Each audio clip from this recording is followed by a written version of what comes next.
Witajcie! Dzisiaj zajmę się zagadnieniem, o które często pytaliście w komentarzach. Wychodząc Wam naprzeciw, zaczynamy serię o czasie pracy kierowcy zawodowego. Zapraszam na C+E, jedziemy z tematem.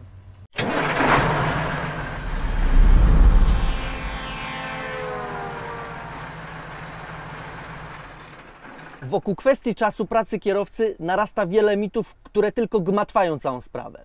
A jak sami wiecie, temat jest i tak dość mocno skomplikowany.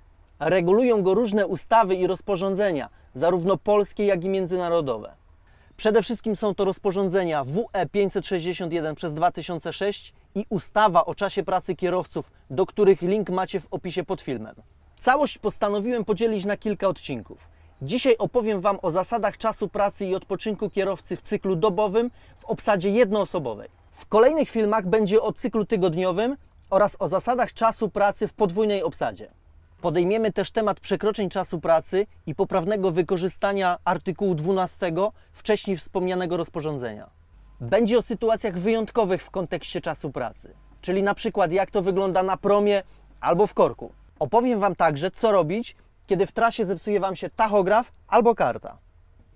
Na koniec będzie o kontroli drogowej, karach i mandatach, a także o różnym interpretowaniu prawa w Unii Europejskiej. Zanim zaczniemy, przyjrzyjcie się symbolom, z których będziemy korzystać w tej serii.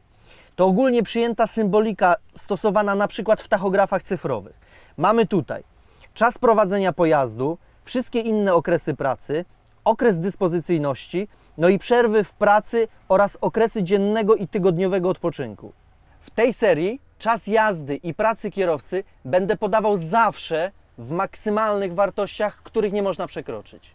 Natomiast czas odpoczynku będzie podany w wartościach minimalnych, koniecznych do wykręcenia. Cykl dobowy dla jednego kierowcy może trwać co najwyżej 24 godziny. W nim powinniście zmieścić się z jazdą, odpoczynkiem i ewentualnymi innymi pracami. Każdy z tych elementów powinien być realizowany w ściśle określonym wymiarze czasu. Żeby wszystko było dobrze widoczne, przygotowałem dla Was specjalne grafiki. Ta przedstawia cykl prowadzenia pojazdu.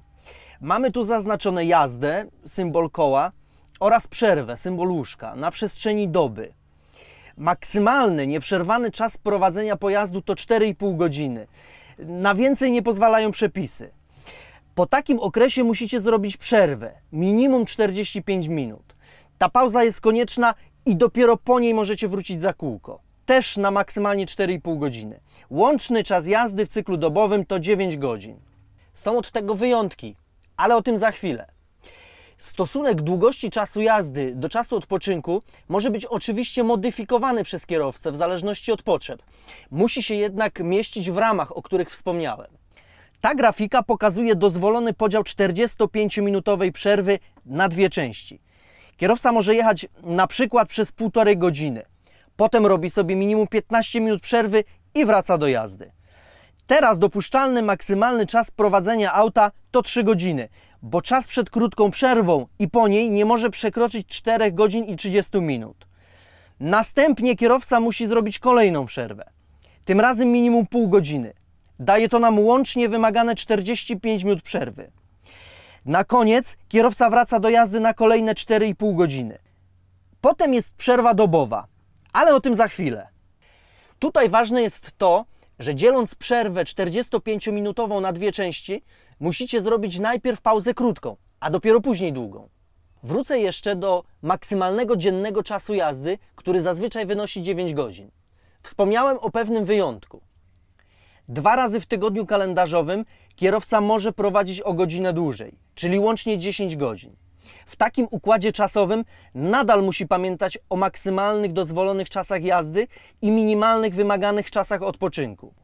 Po przejechaniu 9 godzin kierowca ma obowiązek wykręcić 45 minut pauzy, zanim pojedzie dodatkowe 60 minut. Ważne jest to, że tydzień, zgodnie z rozporządzeniem WE 561 przez 2006, rozpoczyna się od godziny 00 w poniedziałek do niedzieli do godziny 23:59. Oczywiście według czasu lokalnego, a nie uniwersalnego czasu UTC. Dlaczego to takie istotne? Podam na przykładzie. Załóżmy, że w poniedziałek i we wtorek kierowca jechał 10 godzin, po czym zakończył swój cykl tygodniowy i zrobił sobie przerwę do czwartku. Miał wtedy przerwę tygodniową w środku tygodnia kalendarzowego. Pomimo że w takiej sytuacji nowy tydzień dla tego kierowcy rozpoczyna się w piątek i tak nie może on wykorzystać kolejnej dziesiątki aż do niedzieli. Byłoby to wykroczenie, bo ten przykładowy kierowca miałby więcej niż 2 wydłużone okresy jazdy w tygodniu kalendarzowym. Proste? To teraz zamotamy. Do zadań kierowcy nie należy tylko prowadzenie ciągnika. Dochodzą do tego też inne zajęcia, takie jak przykładowo odplandeczanie naczepy, liczenie palet, spinanie zestawu, czy choćby nawet wklepywanie czegoś na tachografie. To wszystko stanowi inną pracę, którą oznacza się symbolem młotków. Rzućcie okiem na grafikę. Kierowca musi mieć przerwę po 6 godzinach pracy rozumianej jako na przykład połączenie jazdy z innymi czynnościami, które należą do jego obowiązków. Na tym przykładzie kierowca zaczął dzień od pracy innej, która trwała godzinę. Później jechał przez 3 godziny do miejsca, gdzie znowu czekały go inne zadania. Zajmował się nimi przez 1,5 godziny. Następnie kierowca ponownie wsiada za kółko. Do koniecznej przerwy może prowadzić tylko przez 30 minut. Tak by łączny czas jazdy i pracy innej nie przekroczył wspomnianych 6 godzin pod rząd. Przepisy mówią, że wymagana długość przerwy w tym przypadku zależy od tego, czy kierowca w danym cyklu dobowym ma zamiar pracować powyżej czy poniżej 9 godzin. Kiedy pracuje mniej, przerwa musi trwać minimum pół godziny. Gdy będzie pracował dłużej, konieczna będzie 45-minutowa pauza. Ale wiecie jak jest. Może zdarzyć się tak, że zaplanujecie sobie pracę poniżej 9 godzin, a tu wypadnie korek albo jeszcze coś innego. Dlatego lepiej w tym miejscu zrobić sobie 45-minutową pauzę, tak na wszelki wypadek. I jeszcze jedno. Ten przepis dotyczy wszystkich kierowców, niezależnie od formy zatrudnienia. Podlegają mu zatrudnieni na umowę o pracę lub zlecenie, ale też ci, którzy prowadzą własną działalność gospodarczą. Reguluje to wspomniana wcześniej ustawa o czasie pracy kierowców z 16 kwietnia 2004 roku. Warto się z nią zapoznać. Przypominam, że link do niej macie w opisie. Ostatnim zagadnieniem będzie dzisiaj czas odpoczynku dziennego, inaczej nazwanego pauzą. Jego symbol to łóżko.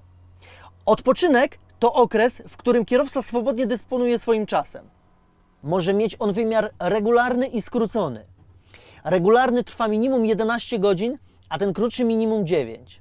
Tutaj mamy przykład dnia pracy kierowcy, który jeździł i wykonywał inne zadania łącznie przez 13 godzin, po czym udał się na 11-godzinny odpoczynek. Ważne jest to, że kierowca musi się zmieścić z pauzą w cyklu dobowym, czyli w 24 godzinach od rozpoczęcia pracy do zakończenia przerwy dobowej. Przekroczenie tego wymogu jest naruszeniem. Przerwę dobową możemy podzielić. Jeśli najpierw zrobimy sobie minimum 3 godziny pauzy, a potem minimum 9 godzin, to jest to traktowane jako regularny odpoczynek, czyli tak zwana 11. Tak można robić nawet codziennie.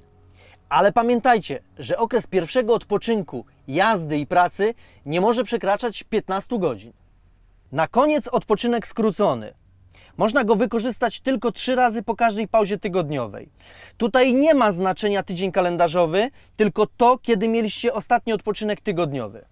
W takiej sytuacji pauza dobowa może trwać 9 godzin i jest to wartość minimalna. W kolejnym odcinku z serii o czasie pracy kierowcy opowiem o tygodniowym cyklu jazdy i odpoczynku oraz o zasadach pracy w podwójnej obsadzie. Na dzisiaj koniec. Życzę szerokości z C+E. Do zobaczenia.